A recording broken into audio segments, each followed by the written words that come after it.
जय जगन्नाथ। प्रिय दर्शक बंधु, आपण माने कौन जानिछंती कि वास्तुशास्त्र अनुसार केउ गछ रहिले आपणक पई शुभ एवं केउ गछ रहिले आपण दरिद्रर सम्मुखीन हेबे।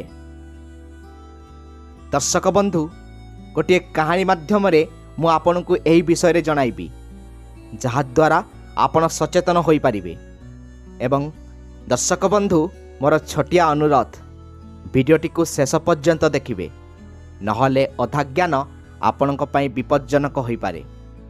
एबे चलंतु डेरी न करी वीडियो को संपूर्ण भावे देखिबा। थरे भगवान श्रीकृष्णक जने प्रिय बंधु तांको भेटिबा पई द्वारिका आसीथिले। भगवान श्रीकृष्ण तांको बहुत सम्मान एवं स्नेह सहित स्वागत करिले एवं हसी हसी तांको आगमनर कारण पचारिले।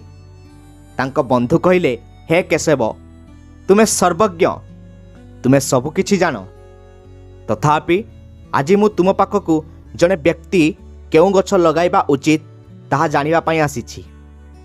घर सामनारे केउ गछ लगाइबा उपयुक्त, केउ गछ लगाइबा द्वारा दारिद्र्य दूर हुए एवं केउ गछ शत्रु, रोग, भय, भूत एवं पिशाच भली विपदरु रक्षा करे।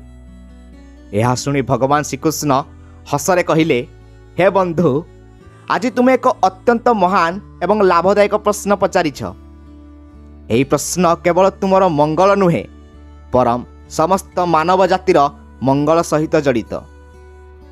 एही जगतरे वृक्षर अवदान अतुलनीय। वृक्षगुड़ी को सर्वदा पूज्य करा जाइछि, कारण सेमाने केवल अम्लजान प्रदान करती नहीं, बरम पृथ्वी रे जीवनर आधार। किंतु तुमे आज घरर सीमा मध्यरे वृक्ष लगाइबा विषय जो प्रश्न पचारिछ ता अत्यंत पुण्य एवं शुभ। भगवान आगकू कहिले, प्रकृतरे जेतेबेले जने व्यक्ति तांको घर पाखरे उपयुक्त गछ लगांती, से केवल तांको कोठार सौंदर्य वृद्धि करती नहीं, बरम तांको जीवन रे सकारात्मक शक्ति मध्य संचार करती। गछ परिवेश को पवित्र करती, एगुड़िक मनरे शांति वृद्धि करती एवं घरु नकारात्मक दूर करती। शुभ गछ एवं गछलता जार छाई, सुगंध एवं शक्ति पवित्र घरे सुख, शांति एवं समृद्धि आनती। एगुड़िक अनेक प्रकारर वास्तुदोष को मध्य दूर करती। घरर अगनारे ठिया होइथिबा गछगुड़िक देवतांक परि रक्षक होई घर को सुरक्षा करती। तापरे भगवान कृष्ण कहिले, बंधु, एबे मु तुमको कहबी जे घर पाखरे केउ गछ लगाइबा उचित एवं केउ गछ एड़ाई देबा उचित। किंतु ता पूर्वरु मु तुमको एक प्राचीन कहानी सुनाउछि।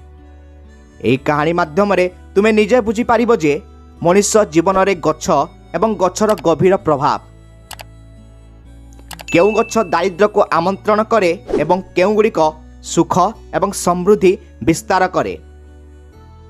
जे केही एही कहानी शुणे से शह शह पापरु मुक्त हेब एवं सेमानंक जीवनरु दारिद्र्य चिरकाल पई दूर होई जिवो। भगवान कृष्णक बंधु हाथ जोड़ी नम्रतार सहित कहिले, हे केशव, मु निश्चित भाव में एही कहानी को ध्यानर सहित एवं संपूर्ण भाव में शुणिबी। दयाकरी मते कहानीटी कहतु, जहाद्वारा मु एवं समस्त लोक घर पाखरे गछर प्रभाव बुझी पारिबे। भगवान कृष्ण हसी कहिले, हे बंधु, सुन, यह प्राचीन कालर एक कहानी। मध्य प्रदेश रे एक बहुत बड़ सुंदर सहर थिला। धनेश्वर नामक जने वैश्य तांक परिवार सहित सेठारे रहुथिले। धनेश्वर बहुत धनी थिले, किंतु ताठारु मध्य अधिक से ईश्वर को भक्त थिले। से प्रतिदिन भगवान विष्णु को पूजा करुथिले, मंदिर परिदर्शन करुथिले एवं सर्वदा दान देवा को प्रस्तुत थिले। तांको पत्नी सुमति मध्य बहुत भल व्यवहारी, धार्मिक एवं गृह कार्य रे पारंगम थिले। सेमानंक घरे धन, सुख, समृद्धि एवं आनंदर कौनसी अभाव नथिला। ईश्वरंक कृपारु सेमानंक जीवन संपूर्ण आनंदमय थिला। एहीपरि भावरे अनेक वर्ष शांति रे बीतीगला। ଗୋଟିଏ ଦିନ ଧନେଶ୍ୱରଙ୍କ ପତ୍ନୀ ସୁମତି ତାଙ୍କ ଅଗଣାକୁ ସୁନ୍ଦର କରିବାକୁ ନିଷ୍ପତ୍ତି ନେଲେ। ସେ ତାଙ୍କ ଅଗଣାରେ କିଛି ଗଛ ଲଗାଇଲେ। ପ୍ରତିଦିନ ସେ ସେମାନଙ୍କୁ ପାଣି ଦେଉଥିଲେ, ପୂଜା ମଧ୍ୟ କରୁଥିଲେ ଏବଂ ସେମାନଙ୍କର ଯତ୍ନ ନେଉଥିଲେ। କିନ୍ତୁ ତାଙ୍କର କୌଣସି ଧାରଣା ନଥିଲା ଯେ କେଉଁ ଗଛ ଶୁଭ ଫଳ ଆଣିବ ଏବଂ କେଉଁଟି ଅଶୁଭ ପ୍ରଭାବ ପକାଇବ। ତେଣୁ ସେ କେବଳ ଯାହା ସୁନ୍ଦର ଏବଂ ଆନନ୍ଦଦାୟକ ପାଇଲେ ତାହା ରୋପଣ କରୁଥିଲେ। ଦୁର୍ଭାଗ୍ୟବଶତଃ ବାସ୍ତୁ ଅନୁସାରେ ଏହି ଗଛଗୁଡ଼ିକ ମଧ୍ୟରୁ ଅଧିକାଂଶ ଘର ପାଇଁ ଅଶୁଭ ବିବେଚନା କରାଯାଇଥିଲା ଏବଂ ଧାର୍ମିକ ବିଶ୍ୱାସ ସମୟ ବିତିବା ସହିତ ସେମାନଙ୍କ ଘରେ ଧୀରେ ଧୀରେ ଦୁର୍ଭାଗ୍ୟର ସଂକେତ ଦେଖାଦେବାକୁ ଲାଗିଲା। ପ୍ରଥମେ ଧନେଶ୍ୱରଙ୍କ ବ୍ୟବସାୟରେ ପ୍ରବଳ କ୍ଷତି ହୋଇଥିଲା। ତାପରେ ପରିବାରରେ ଦ୍ୱନ୍ଦ୍ୱ ଏବଂ ବିବାଦ ବଢ଼ିଲା।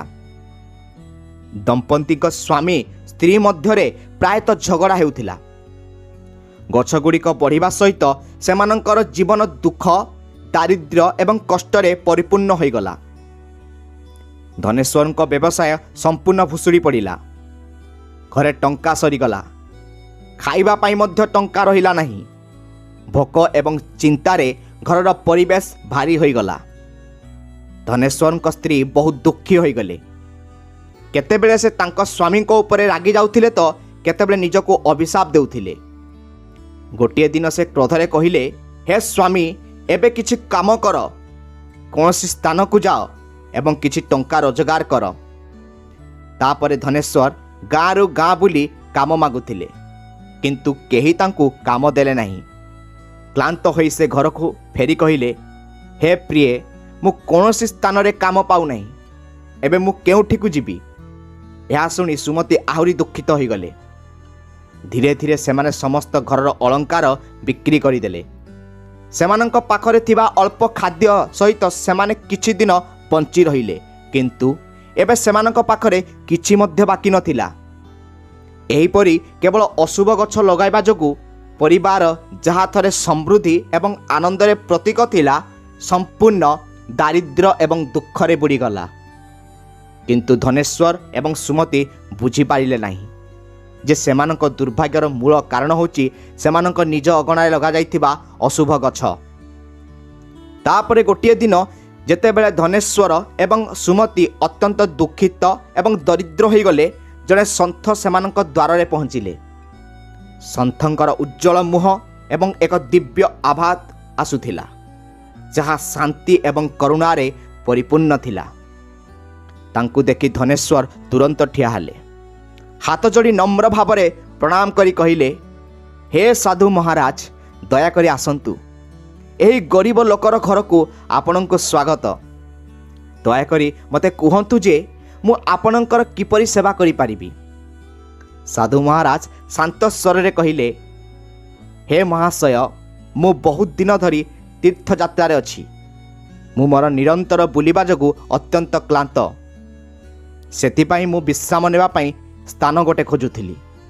ଯଦି ଆପଣଙ୍କର କୌଣସି ଆପତ୍ତି ନାହିଁ, ଦୟାକରି ମୋତେ କିଛି ସମୟ ପାଇଁ ଆପଣଙ୍କ ଘରେ ରହିବାକୁ ଦିଅନ୍ତୁ।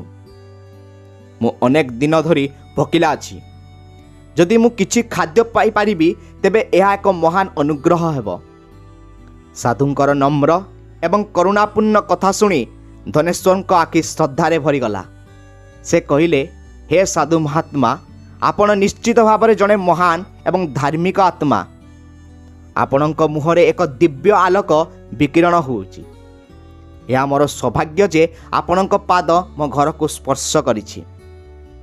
ଆପଣଙ୍କ ସେବା କରିବା ମୋ ପାଇଁ ଅତ୍ୟନ୍ତ ଆନନ୍ଦର ବିଷୟ। ଦୟାକରି ଭିତରକୁ ଆସନ୍ତୁ। ସାଧୁ ମହାରାଜ ହସି ଘର ଭିତରକୁ ଗଲେ। ସେ ଅଗଣାର ଏକ କୋଣରେ ବସି ବିଶ୍ରାମ ନେଲେ। ଧନେଶ୍ୱର ଅତ୍ୟନ୍ତ ସମ୍ମାନର ସହିତ ତାଙ୍କ ପାଦ ଧୋଇଦେଲେ, ତାଙ୍କୁ ପାଣି ଦେଲେ ଏବଂ ନମ୍ରତାର ସହିତ ତାଙ୍କର ସେବା କରିବାକୁ ଲାଗିଲେ। କିନ୍ତୁ ତାଙ୍କ ପାଖରେ ଖାଦ୍ୟର ଗୋଟିଏ ବି ଦାନା ନଥିଲା। କିଛି ସମୟ ପରେ ସେ ତାଙ୍କ ସ୍ତ୍ରୀକୁ କହିଲେ, ପ୍ରିୟ, ଆଜି ଆମ ଘରକୁ ଜଣେ ସାଧୁ ଆସିଛନ୍ତି। ସେ ବହୁତ ଧାର୍ମିକ ମନେ ହେଉଛନ୍ତି। ତାଙ୍କ ସେବା କରିବା ଆମ ଜୀବନର ସବୁଠାରୁ ବଡ଼ ସୁଯୋଗ। ଆମକୁ କୌଣସି ପ୍ରକାରରେ ତାଙ୍କୁ ଖାଇବାକୁ ଦେବାକୁ ପଡ଼ିବ। ମୁଁ ଗାଁକୁ ଯିବି ଏବଂ କାହାଠାରୁ ଟିକେ ଟଙ୍କା ମାଗି ଆଣିବି। ଏହା କହି ଧନେଶ୍ୱର ଘରୁ ବାହାରିଗଲେ। से गाँवर जड़े धनी व्यवसायी पाखक जाई विनम्र भाव में कहले, महाशय दयाकोरी मते टिके टंका धार दियंतु। मो घर को जड़े साधु आसीछंती, मु तांकर सेवा करने को चाहूँगी। व्यवसायी कठोर भाव में उत्तर देले, धनेश्वर तुम पाखरे गोटे टंका मध्य बाकी नहीं, तुमे मो टंका किपरि फेराइब?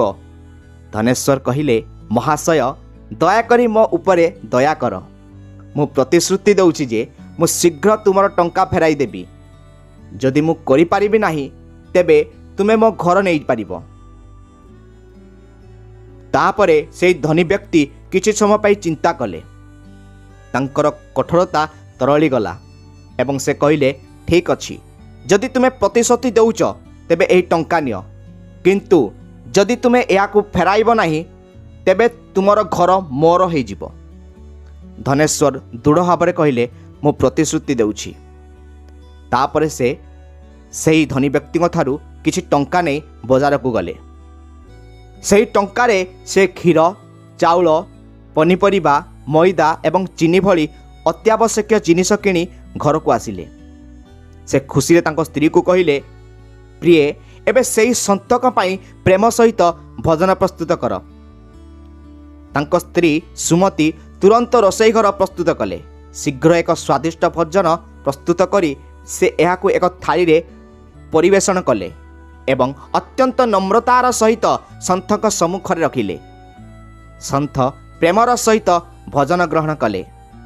तांको आखिरे करुणा एवं संतोष प्रतिफलित हैला। भजन शेष हेबा परे जेतेबेले संत धनेश्वर घर बाहर जावाकू जाउथिले, से प्रेमर सहित कहिले, धनेश्वर मु तुमर भक्ति, सेवा एवं सम्मान रे गभीर भाव में संतुष्ट। तुमर सत्य एवं विश्वास दुर्लभ, तेणु मु तुमको आशीर्वाद करुछि। तुमे जहाँ इच्छा कर मते कौनसी द्विधा एवं प्रेम बिना कुह एवं मु ताहा निश्चित भाव में पूर्ण करिबी। धनेश्वर नम्रतार सहित उत्तर देले, हे महात्मा, तुमर आशीर्वाद आमर सबुठारु बड़ आशीर्वाद, किंतु गोटे कथा सबुबले मो हृदय को कष्ट दिए।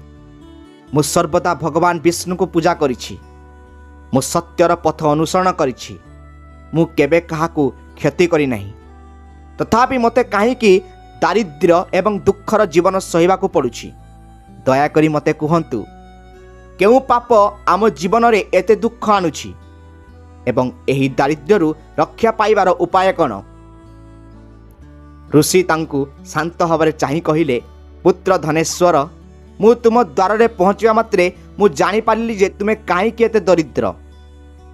तुमर हृदय पवित्र, किंतु तुम घर चारि पाखरे परिवेश कलुषित। तुमर अगणारे एवं तुमर घर सीमारे लगा जाइथिबा गछ गुड़िक तुमर दारिद्र्य एवं कष्टर मूल कारण। तुम स्त्री अज्ञात वशतः किछि गछ लगाइछंती, जाहाकू वास्तु एवं धार्मिक नीति अनुसारे अत्यंत अशुभ बोली विवेचना करा जाए। तुम घरे देवी लक्ष्मी एही गछ गुड़िकर छाई तले क्रोधित होउछंती, तेणु प्रथमे एही गछ गुड़िकू हटाई सेमानक स्थान रे शुभ गछ लगाओ।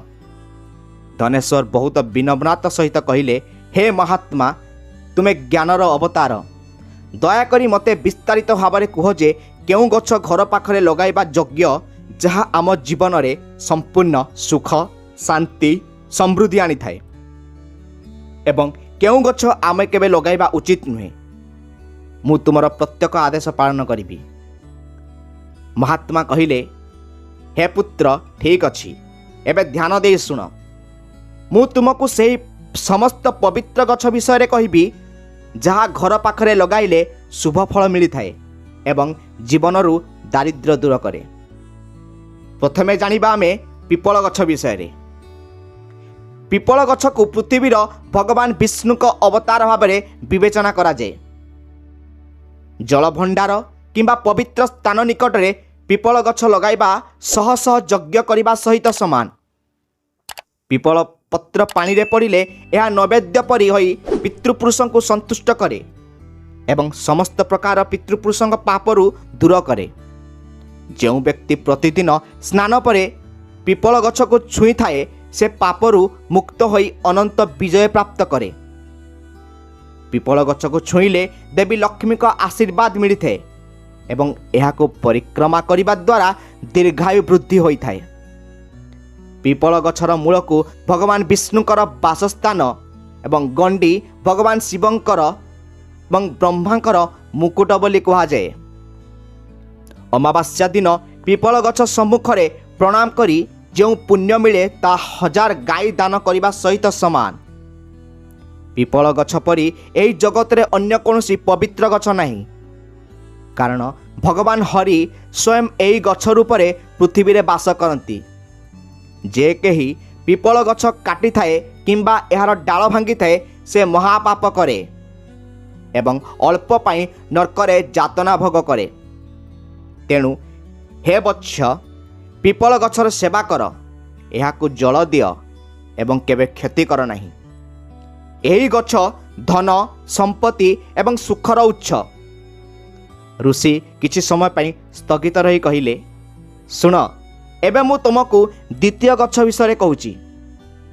ଦ୍ୱିତୀୟ ଗଛ ହେଉଛି ଆମଳା ଗଛ, ଯାହାକୁ ଆମେ ଅଁଳା ଗଛ ବୋଲି କହିଥାଉ। ଅଁଳାର ସମସ୍ତ ଜଗତରେ ପବିତ୍ର ଏବଂ ଶୁଭ ବୋଲି ବିବେଚନା କରାଯାଏ। ଏହାକୁ ଅମୃତ ଫଳ ମଧ୍ୟ କୁହାଯାଏ। ଅଁଳା ଲଗାଇବା ପୂଜା କରିବା ଦ୍ୱାରା ବ୍ୟକ୍ତି ଜନ୍ମ ଏବଂ ମୃତ୍ୟୁଚକ୍ରରୁ ମୁକ୍ତି ପାଏ। ଏହି ଗଛ ଭଗବାନ ବିଷ୍ଣୁଙ୍କର ଅତ୍ୟନ୍ତ ପ୍ରିୟ। ଯେଉଁ ବ୍ୟକ୍ତି ପ୍ରତିଦିନ ଅଁଳା ସେବନ କରନ୍ତି କିମ୍ବା ଏହାର ଛାଇ ତଳେ ବସି ଧ୍ୟାନ କରନ୍ତି ତାଙ୍କର ସମସ୍ତ ପାପ ନଷ୍ଟ ହୋଇଯାଏ। ଅଁଳା ଖାଇବା ଦ୍ୱାରା ବ୍ୟକ୍ତିର ଆୟୁଷ ବୃଦ୍ଧି ପାଏ, ତାଙ୍କ ଶରୀର ଶକ୍ତିଶାଳୀ ଏବଂ ରୋଗମୁକ୍ତ ହୋଇଥାଏ। ଯେଉଁ ବ୍ୟକ୍ତି ପ୍ରତିଦିନ ଅଁଳା ସେବନ କରନ୍ତି ସେ ଦୀର୍ଘାୟୁ, ଉଜ୍ଜଳ ଏବଂ ଶକ୍ତିଶାଳୀ ହୋଇଥାନ୍ତି। ପାଣିରେ ଅଁଳା ରସ ମିଶ୍ରିତ ପିଇବା ଦ୍ୱାରା ସମସ୍ତ ପ୍ରକାର ରୋଗ ନଷ୍ଟ ହୁଏ, ବିଶେଷ କରି ଚକ୍ଷୁ, ଚର୍ମ ଏବଂ ମନର ବିକାଶର ଦୂର ହୁଏ।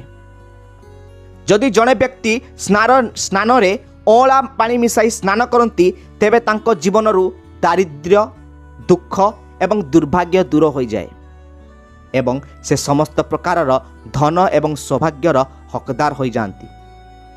ଯେଉଁ ଘରେ ଅଁଳା ସର୍ବଦା ଉପସ୍ଥିତ ଥାଏ ସେହି ଘରେ ରାକ୍ଷସ ଏବଂ ନକାରାତ୍ମକ ଶକ୍ତି କେବେ ପ୍ରବେଶ କରିପାରନ୍ତି ନାହିଁ।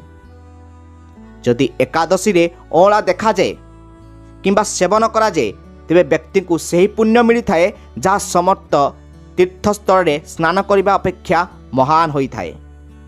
ଯେଉଁ ବ୍ୟକ୍ତି ନିଜ କେଶରେ ଅଁଳା ବ୍ୟବହାର କରନ୍ତି ସେ ଦୀର୍ଘ ଜୀବନ ପାଆନ୍ତି ଏବଂ ମୃତ୍ୟୁ ପରେ ଏହି ଜଗତରେ ପୁନର୍ବାର ଜନ୍ମ ନେବାକୁ ପଡ଼େ ନାହିଁ। ଯେଉଁ ଘରର ଦ୍ୱାର କିମ୍ବା ଅଗଣାରେ ଅଁଳା ଗଛ ଥାଏ ତାହାକୁ ଭଗବାନ ଲକ୍ଷ୍ମୀ ନାରାୟଣଙ୍କର ବାସସ୍ଥାନ ବୋଲି ବିବେଚନା କରାଯାଏ, କାରଣ ସେହି ଘର ପବିତ୍ର, ସମୃଦ୍ଧ ଏବଂ ଶାନ୍ତିରେ ପରିପୂର୍ଣ୍ଣ ରହିଥାଏ। ଋଷି ଆହୁରି କହିଲେ, ଏବେ ଶୁଣନ୍ତୁ ତୃତୀୟ ଗଛ ବିଷୟରେ। ସେ ହେଉଛି ଅଶୋକ ଗଛ। ଏହାର ନାମ ହିଁ ଦୁଃଖର ବିନାଶ ଧାରଣ କରିଥାଏ। ଅଶୋକ ଗଛକୁ ଅପ୍ସରାଙ୍କ ବାସସ୍ଥାନ କୁହାଯାଏ। ଏହି ଗଛ ଦୁଃଖ, ହତାଶ ଏବଂ କଷ୍ଟକୁ ନଷ୍ଟ କରିଥାଏ। ଅଶୋକ ଗଛ ପାଖରେ ଥିବା ଘରେ ସୁଖ, ଶାନ୍ତି ଏବଂ ସୌନ୍ଦର୍ଯ୍ୟ ସର୍ବଦା ରହିଥାଏ। ଏହି ଗଛ ମନକୁ ଶୀତଳତା ଏବଂ ହୃଦୟକୁ ଖୁସି ପ୍ରଦାନ କରେ। ଦେବୀ ଲକ୍ଷ୍ମୀ ନିଜେ କହିଛନ୍ତି ଯେ ସେ ଅଶୋକ ଗଛ ପାଖରେ ରହିବାକୁ ଭଲ ପାଆନ୍ତି, କାରଣ ଏହି ଗଛ ଘରର ପରିବେଶକୁ ପବିତ୍ର ଏବଂ ଶୁଭ କରିଥାଏ। ଯେତେବେଳେ ଦେବୀ ସୀତାଙ୍କୁ ରାବଣ ଲଙ୍କା ନେଇ ଯାଉଥିଲେ ସେ ଅଶୋକ ବାଟିକାରେ ବାସ କରିଥିଲେ। ସେହି କଷ୍ଟକର ସମୟରେ ଅଶୋକ ଗଛ ସୀତାଙ୍କୁ ଛାଇ, ଶାନ୍ତି ଏବଂ ଧୈର୍ଯ୍ୟ ପ୍ରଦାନ କରିଥିଲା। ତେଣୁ ମାତା ସୀତା ଏହି ଗଛକୁ ଆଶୀର୍ବାଦ ଦେଇ କହିଥିଲେ, ଯେଉଁଠାରେ ଅଶୋକ ଗଛ ଥିବ ସେଠାରେ ମୋର ଆଶୀର୍ବାଦ ଏବଂ ଦେବୀ ଲକ୍ଷ୍ମୀଙ୍କ ବାସସ୍ଥାନ ସର୍ବଦା ରହିବ। ତେଣୁ ଘର ପାଖରେ ଏକ ଅଶୋକ ଗଛ ଲଗାଇବା ଦ୍ୱାରା ଶାନ୍ତି, ସୌଭାଗ୍ୟ ଏବଂ ପାରିବାରିକ ପ୍ରେମ ସୁନିଶ୍ଚିତ ହୁଏ। ବତ୍ସ, ଏବେ ଜାଣିବା ଚତୁର୍ଥ ଗଛ ବିଷୟରେ।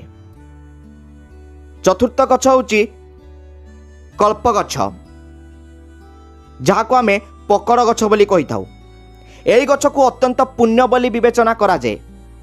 ଯେ କେହି ପକଡ଼ ଗଛ ଲଗାଏ ସେ ଏକ ମହାନ ଯଜ୍ଞ କରିବାରେ ପୁଣ୍ୟ ଲାଭ କରେ। କଳି ଯୁଗରେ ଯେତେବେଳେ ଯଜ୍ଞ ତପସ୍ୟା ଏବଂ ଦାନ କଷ୍ଟକର ହୋଇଯାଏ, କେବଳ ଗୋଟିଏ ପକଡ଼ ଗଛ ଲଗାଇଲେ ଶହ ଶହ ଯଜ୍ଞର ଫଳ ମିଳିଥାଏ। ଦେବତାମାନେ ଏହି ଗଛର ଛାଇ ତଳେ ବାସ କରନ୍ତି, ପରିବାରର ସ୍ଥିରତା, ସମ୍ମାନ ଏବଂ ସମୃଦ୍ଧି ଆଣନ୍ତି। ବତ୍ସ, ଏବେ ଜାଣିବା ପଞ୍ଚମ ଗଛ। ପଞ୍ଚମ ଗଛ ହେଉଛି ନିୟମର ଗଛ। ଏହି ଗଛ ସୂର୍ଯ୍ୟ ଦେବତାଙ୍କୁ ବହୁତ ପ୍ରିୟ। ନିୟମ ଗଛ ଏଠାରେ ହେଉଛି ଲିମ୍ବ ଗଛ। ଯେଉଁ ବ୍ୟକ୍ତି ନିଜ ଘର ଅଗଣାରେ ଲିମ୍ବ ଗଛ ଲଗାଏ ସେ ବିଭିନ୍ନ ପ୍ରକାରର ରୋଗରୁ ମୁକ୍ତ ରହିଥାଏ। ଲିମ୍ବ ଗଛର ବାୟୁ ଏବଂ ପତ୍ର ଜଳ ଏବଂ ଶରୀରକୁ ପବିତ୍ର କରିଥାଏ। ଏହି ଗଛ ଦୀର୍ଘାୟୁ ଏବଂ ସ୍ୱାସ୍ଥ୍ୟ ପ୍ରଦାନ କରେ। ଦେବୀ ଲକ୍ଷ୍ମୀ ଲିମ୍ବ ପତ୍ରକୁ ବହୁତ ଭଲ ପାଆନ୍ତି, ତେଣୁ ସେ ସେହି ଘରେ ବାସ କରନ୍ତି ଯେଉଁଠାରେ ଲିମ୍ବ ଗଛ ସ୍ୱାସ୍ଥ୍ୟ ପ୍ରଦାନ କରେ। ଲିମ୍ବ ଗଛ ତଳେ ତୁଳସୀ ଗଛ ଲଗାଇବା ଦ୍ୱାରା ସେହି ସ୍ଥାନ ମନ୍ଦିର ପରି ପବିତ୍ର ହୋଇଯାଏ। ଯେଉଁ ଘରର ପ୍ରବେଶ ଦ୍ୱାରରେ ଲିମ୍ବ ଗଛ ଥାଏ ସେ କେବେ ଧନର ଅଭାବରେ ସମ୍ମୁଖୀନ ହୁଏ ନାହିଁ। ଏବେ ଜାଣିବା ବତ୍ସ ଷଷ୍ଠ ଗଛ ବିଷୟରେ। ଷଷ୍ଠ ଗଛଟି ହେଉଛି ଜାମ୍ବୁକୋଳି ଗଛ। ଯଦି କନ୍ୟା ପାଇବାକୁ ଚାହୁଁଥିବା ଯେକୌଣସି ବ୍ୟକ୍ତି ଜାମ୍ବୁ ଗଛ ଲଗାଇବା ଉଚିତ। ଏହି ଗଛ ସୌଭାଗ୍ୟ ଏବଂ ପରିବାରର ବିକାଶର ପ୍ରତୀକ। ଜାମ୍ବୁ ଗଛ ନିକଟରେ ଏକ ଘରେ କନ୍ୟା ଜନ୍ମ ହୁଏ, ଯାହା ପରିବାରର ପ୍ରତିଷ୍ଠା ବୃଦ୍ଧି କରେ ଏବଂ ସୌଭାଗ୍ୟ, ପ୍ରେମ ଏବଂ ଖୁସି ବିସ୍ତାର କରେ। ଏବେ ଜାଣିବା ବତ୍ସ ଆଉ ଏକ ଗଛ ବିଷୟରେ। ଏହି ଗଛ ସ୍ୱୟଂ ଭଗବାନ ଶିବଙ୍କର ପ୍ରତୀକ। ବେଲ ଗଛର 3ଟି ପତ୍ର ବ୍ରହ୍ମା, ବିଷ୍ଣୁ ଏବଂ ମହେଶଙ୍କୁ ବ୍ୟାଖ୍ୟା କରିଥାଏ। ଭଗବାନ ଶିବ ବେଲ ଗଛରେ ବାସ କରନ୍ତି ଏବଂ ଦେବୀ ପାର୍ବତୀ ଗୋଲାପ ଗଛରେ ବାସ କରନ୍ତି। ତେଣୁ ଯଦି କେହି ବେଲ ଗଛ ପାଖରେ ଗୋଲାପ ଗଛ ଲଗାନ୍ତି ତେବେ ସେମାନଙ୍କୁ ଶିବ ଏବଂ ପାର୍ବତୀ ଉଭୟଙ୍କର ଆଶୀର୍ବାଦ ମିଳିଥାଏ। ଏପରି ଘର କେବେ ଦୁଃଖ, ଦାରିଦ୍ର୍ୟ କିମ୍ବା ରୋଗ ଦ୍ୱାରା ପୀଡ଼ିତ ହୋଇନାହାନ୍ତି। ସେଠାରେ କୌଣସି ଅକାଳ ମୃତ୍ୟୁ ହୁଏ ନାହିଁ କିମ୍ବା କୌଣସି ମହିଳା ବିଧବା ହୁଅନ୍ତି ନାହିଁ। ଏବେ ଜାଣିବା ଅଷ୍ଟମ ଗଛ ବିଷୟରେ। ସେହି ଗଛଟି ହେଉଛି ନଡ଼ିଆ ଗଛ। ନଡ଼ିଆ ଗଛକୁ ଅତ୍ୟନ୍ତ ଶୁଭ ଏବଂ ପବିତ୍ର ବୋଲି ବିବେଚନା କରାଯାଏ। ଏହା ଦେବତାମାନଙ୍କର ଏକ ପ୍ରିୟ ଗଛ ଏବଂ ଯେକୌଣସି ଧାର୍ମିକ ରୀତିନୀତିରେ ଏହା ବିନା ପୂଜାକୁ ଅସମ୍ପୂର୍ଣ୍ଣ ବୋଲି ବିବେଚନା କରାଯାଏ। ଘରର ଅଗଣାରେ ନଡ଼ିଆ ଗଛ ରହିବା ଦ୍ୱାରା ଘରେ ସର୍ବଦା ଶୁଭ ସମୃଦ୍ଧି ଆସିଥାଏ। ଏପରି ଘର ସମାଜରେ ସମ୍ମାନର ଆକର୍ଷଣ କରେ। ଏହାର ସଦସ୍ୟଙ୍କ ପ୍ରତିଷ୍ଠା ବୃଦ୍ଧି ପାଏ ଏବଂ ଏହା ସର୍ବଦା ସୌଭାଗ୍ୟର ଆଶୀର୍ବାଦ ପ୍ରାପ୍ତ ହୁଏ। କୁହାଯାଏ ଯେ ନଡ଼ିଆ ଗଛ ନିକଟରେ ଘର ପାଇଁ ଦାରିଦ୍ର୍ୟ ଏବଂ ରୋଗ ପ୍ରତିରୋଧୀ। ନଡ଼ିଆ ଫଳ ନିଜେ ସତ୍ୟ ଏବଂ ପବିତ୍ରତାର ପ୍ରତୀକ। ଜଣେ ପୁରୁଷ ଜଣେ ସୁନ୍ଦର ପତ୍ନୀ ଖୋଜୁଥିବା ସମୟରେ ଯିଏ ତାଙ୍କ ଘର ପାଖରେ ଏକ କଦଳୀ ଗଛ ଲଗାଏ ତାଙ୍କୁ ଜଣେ ସଦ୍ଗୁଣ ଏବଂ ଧାର୍ମିକ ବ୍ୟକ୍ତିର ଆଶୀର୍ବାଦ ମିଳିଥାଏ ଏବଂ ଜଣେ ଭାଗ୍ୟବାନ ସ୍ତ୍ରୀ ପାଇଥାନ୍ତି। ଡାଳିମ୍ବ ଗଛ ବୈବାହିକ ସୁଖ ଏବଂ ସୌନ୍ଦର୍ଯ୍ୟର ପ୍ରତୀକ। ଏହାର ଫଳକୁ ଲାଲ ରତ୍ନ ପରି ବିବେଚନା କରାଯାଏ, ଯାହା ପ୍ରେମ, ସମୃଦ୍ଧି ଏବଂ ପାରିବାରିକ ସମନ୍ୱୟର ସୂଚକ। ଏବେ ଜାଣିବା ପଳାସ ଗଛ ବିଷୟରେ। ପଳାସ ଗଛକୁ ବ୍ରହ୍ମ ତେଜ ପ୍ରଦାନ କରିବା ପାଇଁ ବିବେଚନା କରାଯାଏ। ଯଜ୍ଞରେ ଦେବତାଙ୍କୁ ଅର୍ପଣ କରିବା ପାଇଁ ଏହା ସବୁଠାରୁ ପବିତ୍ର ଗଛ। ଏହାକୁ ଲଗାଇବା ଦ୍ୱାରା ଘରେ ଜ୍ଞାନ, ତେଜ ଏବଂ ଆଧ୍ୟାତ୍ମିକ ଶକ୍ତି ଆସେ। ପଳାସ ଗଛ ଲଗାଇବା ବ୍ରହ୍ମଜ୍ଞାନ ଏବଂ ଖ୍ୟାତି ପ୍ରାପ୍ତିର ଏକ ମାଧ୍ୟମ। ଯେଉଁମାନେ ନିଜ ପରିବାର ବଂଶବୃଦ୍ଧି କରିବାକୁ ଏବଂ ସନ୍ତାନ ପାଇବାକୁ ଚାହାନ୍ତି ସେମାନେ ଏକ ଅଙ୍କୁଲ ଗଛ ଲଗାଇବା ଉଚିତ। ଏହି ଗଛ ପିଲାମାନଙ୍କର ଖୁସି ପ୍ରଦାନ କରେ ଏବଂ ପରିବାରର ବୁଦ୍ଧିର ପ୍ରତୀକ। ଏହାର ଛାୟା ତଳେ ପିଲାମାନଙ୍କୁ ପାଳନ କରିବା ଶୁଭ ବୋଲି ବିବେଚନା କରାଯାଏ। ଏହି ଗଛ ପରିବାରରେ ନୂତନ ପିଢ଼ିର ବିକାଶକୁ ପ୍ରୋତ୍ସାହିତ କରିଥାଏ। ଯଦି କୌଣସି ବ୍ୟକ୍ତି ଗୁରୁତର ରୋଗରେ ପୀଡ଼ିତ ହୁଅନ୍ତି ତେବେ ସେମାନେ ନିଶ୍ଚିତ ଭାବରେ ଏକ ଖଜୁରୀ ଗଛ ଲଗାଇବା ଉଚିତ। ଏହି ଗଛ ରୋଗ ବିନାଶକାରୀ ଏବଂ ସ୍ୱାସ୍ଥ୍ୟ ପ୍ରଦାନକାରୀ। ଏହା ପାଖରେ ଥିବା ବାୟୁ ପବିତ୍ର ରହିଥାଏ, ଶକ୍ତି ଏବଂ ରୋଗ ପ୍ରତିରୋଧ ଶକ୍ତି ବୃଦ୍ଧି କରିଥାଏ। ଖଜୁରୀ ଗଛ ଲଗାଇବା ଦ୍ୱାରା ପ୍ରମୁଖ ରୋଗ ଦୂର ହୁଏ ଏବଂ ଦୀର୍ଘାୟୁ ହୁଏ। ଏବେ ଜାଣିବା ଜାମେଲି ଗଛ ବିଷୟରେ। ଜାମେଲି ଗଛକୁ ଗନ୍ଧର୍ବମାନଙ୍କର ବାସସ୍ଥାନ ବୋଲି ବିବେଚନା କରାଯାଏ। ଏହି ଗଛ ସୁଗନ୍ଧ, କଳା ଏବଂ ସୌନ୍ଦର୍ଯ୍ୟର ପ୍ରତୀକ। ସଙ୍ଗୀତ, ନୃତ୍ୟ, ଚିତ୍ରକଳା କିମ୍ବା ଅନ୍ୟ କୌଣସି କଳା ସହିତ ଜଡ଼ିତ ଯେକୌଣସି ବ୍ୟକ୍ତି ଏହି ଗଛକୁ ନିଜ ଘର ପାଖରେ ଲଗାଇବା ଉଚିତ। ଏହା ସେମାନଙ୍କ କାମରେ ସଫଳତା ଏବଂ ଖ୍ୟାତି ଆଣିଥାଏ। ଚମେଲି ସୁଗନ୍ଧ ପରିବେଶକୁ ପବିତ୍ର ଏବଂ ଆକର୍ଷଣୀୟ କରିଥାଏ। ଯଦି କେହି ଚୋର କିମ୍ବା ଡକାୟତକୁ ଭୟ କରନ୍ତି, ତେବେ ସେମାନେ ନିଜ ଘର ପାଖରେ ଏକ ବାଉଁଶ ଗଛ ଲଗାଇବା ଉଚିତ। ଏହି ଗଛ ଏକ ରକ୍ଷାକର୍ତ୍ତା ଭାବରେ କାର୍ଯ୍ୟ କରିଥାଏ, ଚୋରମାନଙ୍କୁ ଭୟଭୀତ କରେ ଏବଂ ଘରରେ ସୁରକ୍ଷା କରିଥାଏ। ଏହାକୁ ଲଗାଇବା ଦ୍ୱାରା ଶତ୍ରୁମାନଙ୍କୁ ଦୂରେଇ ରଖେ ଏବଂ ଘରେ ସ୍ଥିରତା ବଜାୟ ରଖେ। ଚନ୍ଦନ ଏବଂ କାତକ ଗଛ ଉଭୟ ପୁଣ୍ୟ ଏବଂ ସମୃଦ୍ଧି ପ୍ରଦାନ କରନ୍ତି। ଚନ୍ଦନ ଗଛ ଶାନ୍ତି, ଭକ୍ତି ଏବଂ ପବିତ୍ରତାର ପ୍ରତୀକ, ଯେତେବେଳେ କାତକ ଗଛ ସମୃଦ୍ଧି ଏବଂ ସନ୍ତୋଷ ପ୍ରଦାନ କରେ। ଘରେ ଏହି ଦୁଇଟି ଗଛ ରହିବା ଦ୍ୱାରା ଦୁଃଖ, ଦାରିଦ୍ର୍ୟ ଏବଂ ଭୟ ଦୂର ହୋଇଥାଏ। ଘରର ଉତ୍ତର ଦିଗରେ ତାଳ କିମ୍ବା କନକ ଚମ୍ପା ଗଛ ଲଗାଇବା ଦ୍ୱାରା ଧନ ଏବଂ ସମୃଦ୍ଧି ବୃଦ୍ଧି ହୋଇଥାଏ। ବାସ୍ତୁଶାସ୍ତ୍ର ଅନୁସାରେ ଏହି ଗଛଗୁଡ଼ିକ ଧନର ଆଗମନର ପ୍ରତୀକ ଏବଂ ବ୍ୟବସାୟରେ ସଫଳତା ଆଣିଥାନ୍ତି। କଦଳୀ ଗଛକୁ ଅତ୍ୟନ୍ତ ଶୁଭ ବୋଲି ବିବେଚନା କରାଯାଏ। କୁହାଯାଏ ଯେ ଗଛର ପ୍ରତ୍ୟେକ ଅଂଶରେ ଦେବୀ ଏବଂ ଦେବତାଙ୍କ ବାସସ୍ଥାନ ଥାଏ। ଭଗବାନ ବିଷ୍ଣୁ ନିଜେ କଦଳୀ ଗଛରେ ବାସ କରନ୍ତି, ତେଣୁ ଏହା ପୂଜାର ଏକ ବିଶେଷ ସ୍ଥାନ ଅଧିକାର କରେ। ଘର ଅଗଣାରେ କିମ୍ବା ମନ୍ଦିର ନିକଟରେ କଦଳୀ ଗଛ ଲଗାଇବା ଦ୍ୱାରା ଘରେ ସୁଖ, ସମୃଦ୍ଧି, ସ୍ୱାସ୍ଥ୍ୟ ଏବଂ ଧନ ସୁନିଶ୍ଚିତ ହୋଇଥାଏ। ଗୁରୁବାର ଦିନ କଦଳୀ ଗଛ ପୂଜା କରିବା ଦ୍ୱାରା ଭଗବାନ ବୃହସ୍ପତି ପ୍ରସନ୍ନ ହୋଇଥାନ୍ତି ଏବଂ ପରିବାରରେ ଦେବୀ ଲକ୍ଷ୍ମୀ ସ୍ଥାୟୀ ଭାବରେ ବାସ କରନ୍ତି। ସମସ୍ତ ସାଜସଜ୍ଜାର ଉତ୍ସ ପାରିଜାତ ଗଛ ମଧ୍ୟ ଅତ୍ୟନ୍ତ ଦିବ୍ୟ ଏବଂ ପବିତ୍ର। ଏହା ସମୁଦ୍ର ମନ୍ଥନ ସମୟରେ ଉତ୍ପନ୍ନ ହୋଇଥିଲା ଏବଂ ଦେବୀ ଲକ୍ଷ୍ମୀ ମଧ୍ୟ ସେହି ମନ୍ଥନରୁ ଉତ୍ପନ୍ନ ହୋଇଥିଲେ। ସେଥିପାଇଁ ପାରିଜାତ ସିଧାସଳଖ ଦେବୀ ଲକ୍ଷ୍ମୀଙ୍କ କୃପା ସହିତ ଜଡ଼ିତ। ଯେଉଁ ବ୍ୟକ୍ତି ନିଜ ଘର ଅଗଣାରେ ପାରିଜାତ ଗଛ ଲଗାନ୍ତି, ତାଙ୍କୁ ମହାଲକ୍ଷ୍ମୀଙ୍କ ବିଶେଷ ଆଶୀର୍ବାଦ ମିଳିଥାଏ। ତାଙ୍କ ଘରେ ସୁଖ, ସୌଭାଗ୍ୟ, ଚିର ଶାନ୍ତି ରହିଥାଏ। ତାପରେ ସାଧୁ ମହାରାଜ ଗମ୍ଭୀର ହୋଇ କହିଲେ, କିନ୍ତୁ ହେ ବତ୍ସ, ଯେପରି ଶୁଭ ଗଛ ସୁଖ ପ୍ରଦାନ କରେ, ସେହିପରି କିଛି ଗଛ ଅଶୁଭ ଫଳ ଦେଇଥାଏ। ସେମାନଙ୍କଠାରୁ ସର୍ବଦା ଦୂରତା ରଖନ୍ତୁ। ଘର ପାଖରେ କେବେ ବି ତାଳ ଗଛ କିମ୍ବା ଅନ୍ୟ କୌଣସି କଣ୍ଟା ଜାତୀୟ ଗଛ ଲଗାଇବେ ନାହିଁ। ଏହି ଗଛକୁ ପିଲାମାନଙ୍କର ବିନାଶକାରୀ ବୋଲି ବିବେଚନା କରାଯାଏ। ଏହି ଗଛ ପାଖରେ ଥିବା ଘରେ ପିଲାମାନଙ୍କର ବୃଦ୍ଧି ବାଧାପ୍ରାପ୍ତ ହୁଏ ଏବଂ ପରିବାର ମଧ୍ୟରେ ଅସନ୍ତୋଷ ବୃଦ୍ଧି ପାଇଥାଏ। ସେହିପରି ବଟ ଗଛକୁ ଘର ପାଖରେ ମଧ୍ୟ ଲଗାଇବା ଉଚିତ ନୁହେଁ, କାରଣ ଏହା ଭୂତ ଏବଂ ଦୁଷ୍ଟ ଶକ୍ତିଙ୍କ ଦ୍ୱାରା ବାସ କରେ ବୋଲି ବିଶ୍ୱାସ କରାଯାଏ। ଯିଏ ବଟ ଗଛ ଲଗାଏ, ସେ ସ୍ୱୟଂ ଚାଳିତ ଭାବରେ ଭୂତ ଜଗତକୁ ସ୍ଥାନାନ୍ତରିତ ହୋଇଯାଏ। ଏହା ତଳେ ବସି କେବେ ବି ଏହାକୁ ପୂଜା କିମ୍ବା ପାଠ କରିବା ଉଚିତ ନୁହେଁ। ଖାଇବା କିମ୍ବା ବିଶ୍ରାମ ନେବା ଉଚିତ ନୁହେଁ। ଯଦି କୌଣସି ବ୍ୟକ୍ତି ଶତ୍ରୁମାନଙ୍କୁ ଭୟ କରନ୍ତି, ତେବେ ସେମାନେ ନିଶ୍ଚିତ ଭାବରେ ତାଙ୍କ ଘର ପାଖରେ ଏକ କେୱାଡ଼ା ଗଛ ଲଗାଇବା ଉଚିତ। ଏହି ଗଛକୁ ଶତ୍ରୁମାନଙ୍କର ବିନାଶକାରୀ ଏବଂ ରକ୍ଷାକାରୀ ବୋଲି ବିବେଚନା କରାଯାଏ। ଏହାର ପ୍ରଭାବରେ ଶତ୍ରୁମାନେ ଘରର ସୁରକ୍ଷା କରି ପଳାଇ ଯାଆନ୍ତି। ଋଷି ଆଗକୁ କହିଲେ, ହେ ବତ୍ସ, ଜାଣି ରଖ ଯେ ଘରେ କିଛି ଗଛ ଅଛି ଯାହାକୁ ଲଗାଇବା ଅତ୍ୟନ୍ତ ଅଶୁଭ ବୋଲି ବିବେଚନା କରାଯାଏ।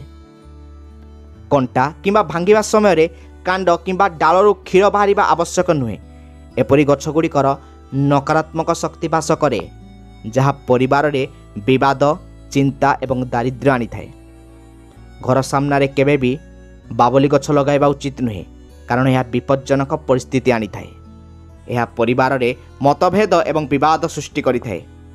ବାବଲିର କଣ୍ଟାଯୁକ୍ତ ସ୍ୱଭାବ ଘରୋଇ ଜୀବନରେ ଶତ୍ରୁତା ଏବଂ ତିକ୍ତତା ସୃଷ୍ଟି କରେ। ସେହିପରି ଘର ସାମ୍ନାରେ ଆଲମ ଗଛ ମଧ୍ୟ ଲଗାଇବା ଉଚିତ ନୁହେଁ।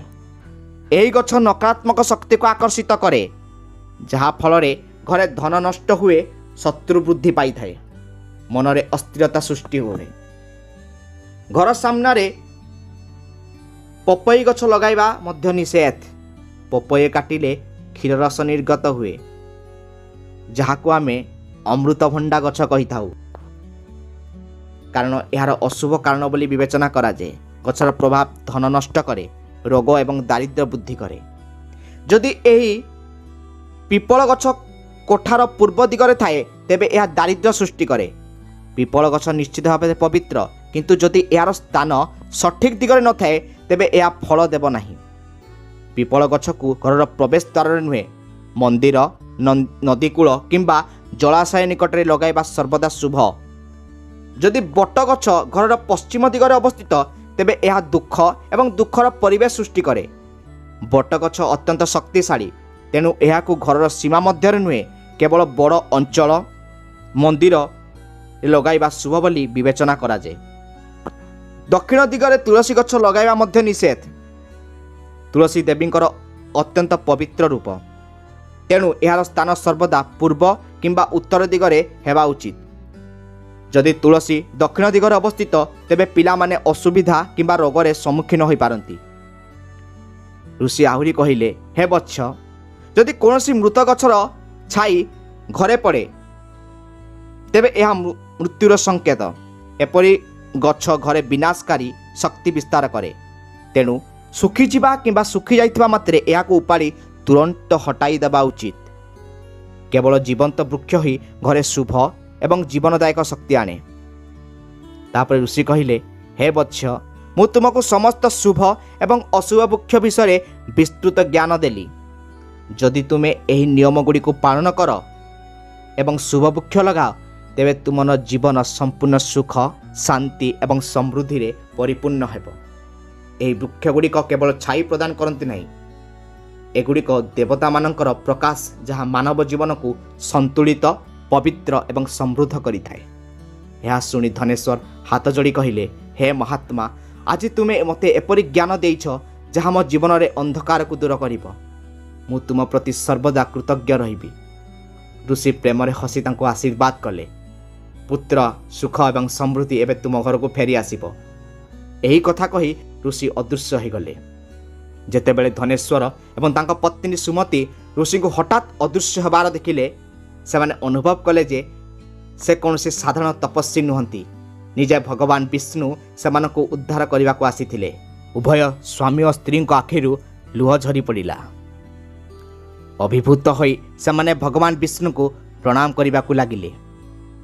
ତାପରେ ଧନେଶ୍ୱର ଋଷିଙ୍କ ନିର୍ଦ୍ଦେଶ ପାଳନ କରି ତାଙ୍କ ଘର ପାଖରେ ଥିବା ସମସ୍ତ ଅଶୁଭ ଗଛକୁ ହଟାଇ ଦେଲେ ଏବଂ ଶୁଭ ଗଛ ଲଗାଇଲେ। କିଛି ସମୟ ମଧ୍ୟରେ ତାଙ୍କ ଘର ଖାଦ୍ୟ, ଧନ ଏବଂ ସମୃଦ୍ଧିରେ ପରିପୂର୍ଣ୍ଣ ହେବାକୁ ଲାଗିଲା। ବ୍ୟବସାୟ ପୁଣି ଆରମ୍ଭ ହେଲା ଏବଂ ପରିବାରରେ ଖୁସି, ପ୍ରେମ, ଆନନ୍ଦର ପରିବେଶ ସୃଷ୍ଟି ହେଲା। ଭଗବାନ ଶ୍ରୀକୃଷ୍ଣ ହସି ହସି ତାଙ୍କ ବନ୍ଧୁକୁ କହିଲେ, ବନ୍ଧୁ, ମୁଁ ତୁମକୁ ଶୁଭ ଏବଂ ଅଶୁଭ ଗଛ ବିଷୟରେ ଏପରି କହିଲି। ଯଦି ଜଣେ ବ୍ୟକ୍ତି ନିୟମ ପାଳନ କରେ, ତେବେ ଦେବୀ ଲକ୍ଷ୍ମୀ ସର୍ବଦା ତାଙ୍କ ଘରେ ବାସ କରନ୍ତି ଏବଂ ଦାରିଦ୍ର୍ୟ କେବେ ତାଙ୍କ ଜୀବନରେ ପ୍ରବେଶ କରେ ନାହିଁ। ଏହି କାହାଣୀ ଆମକୁ ପ୍ରେରଣା ଦିଏ ଯେ ଘର ଚାରିପାଖରେ ଶୁଭ ଗଛ ଲଗାଇବା କେବଳ ସୌନ୍ଦର୍ଯ୍ୟ ବୃଦ୍ଧି କରେ ନାହିଁ, ବରଂ ଦେବାଦେବୀଙ୍କର କୃପା ସବୁବେଳେ ରହିଥାଏ, ସ୍ୱାସ୍ଥ୍ୟ ଏବଂ ସମୃଦ୍ଧି ମଧ୍ୟ ପ୍ରଦାନ ହୋଇଥାଏ। ଦର୍ଶକ ବନ୍ଧୁ, ଆଜି ଥିଲା ଏହି ରହସ୍ୟମୟ କଥା। ଆଜିର ଉପସ୍ଥାପନା ଯଦି ଆପଣଙ୍କୁ ପସନ୍ଦ ଆସିଛି, ତେବେ ଆପଣ ଏହି ଭିଡ଼ିଓକୁ ଆପଣଙ୍କର ଭଲ ପାଇବା ଦିଅନ୍ତୁ। ଭିଡ଼ିଓକୁ ଲାଇକ୍ ଏବଂ ସବସ୍କ୍ରାଇବ୍ କରିଦିଅନ୍ତୁ। ତଳେ ଦିଆଯାଇଥିବା କମେଣ୍ଟ ବକ୍ସରେ ଜୟ ମା ଲକ୍ଷ୍ମୀ, ଜୟ ପ୍ରଭୁ ବିଷ୍ଣୁ ଲେଖିଦିଅନ୍ତୁ। ଧନ୍ୟବାଦ।